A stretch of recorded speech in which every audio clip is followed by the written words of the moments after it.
তো নমস্কার বন্ধুরা, কেমন সবাই ভালো আছো? বেদুন বিভাগে সবাই স্বাগত। আজকে নবদ্বীপে গঙ্গা পুজো, দুপুর 12টা বাজে। এই ঠাড়ো উপরে রোদের মধ্যে আমরা রেডি হয়ে গেছি, এখন বেরোবো। তো এখন দেখা যাক যে 12টার মধ্যে আমরা পুজো শেষ হয়ে যায়। তো যদি কপাল ভালো থাকে তো পুজো দেখতে পারবো, আর না হলে কীরকম কী হয়েছে সব দেখাবো। তো চলো সামনাসামনি শুরু করা যাক।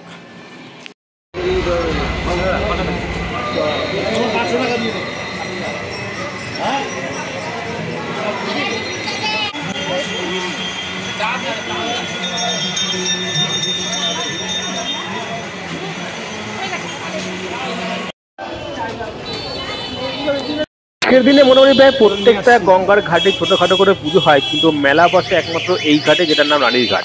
তো কিভাবে আসবে? তো বলে কি, বয়াল ঘাটে যারা ঘাট পাড়ে আসবে, নৌকা করে আসবে, তাদের কাছে মাত্র 5 মিনিটে হাঁটা পথ বয়ালঘাট থেকে রানীর ঘাট। মানে বয়ালঘাট থেকে নামার পর সোজা এসে ডান দিকে রাস্তাটা ধরে কিছুক্ষণ হেঁটে আসলে রানীঘাট করবে। আর যারা বাইরে থেকে আসছো, ট্রেনে বা বাসে করে যদি আসতে চাও বা একটু টাউনের দিক থেকে থাকো, তাহলে যে কোনো কাউকে জিজ্ঞাসা করলেই হবে যে রানীঘাটে যাব। তো তারা চলে আসতে পারে রানীঘাটে। বসার জায়গা রয়েছে, আর রাতের বেলা সন্ধ্যাবেলা আসে সন্ধ্যাবেলা দেখতে পারবে। আর এইখানে কিন্তু বসার দুর্দান্ত জায়গা রয়েছে, টাইম পাস করতে পারবে, একবার এসে ঘুরে যেতে পারো। বেশ সুন্দর জায়গা। আর মেলা তো রয়েছে, আর মেলা মোটামুটি আশা করছি কালকে পর্যন্ত থাকতে পারে, বাট মেন যে ব্যাপার সেটা আজকেই হবে, কারণ রাতের বেলা মনে হয় সন্ধ্যা আরতি হতে পারে এখানে।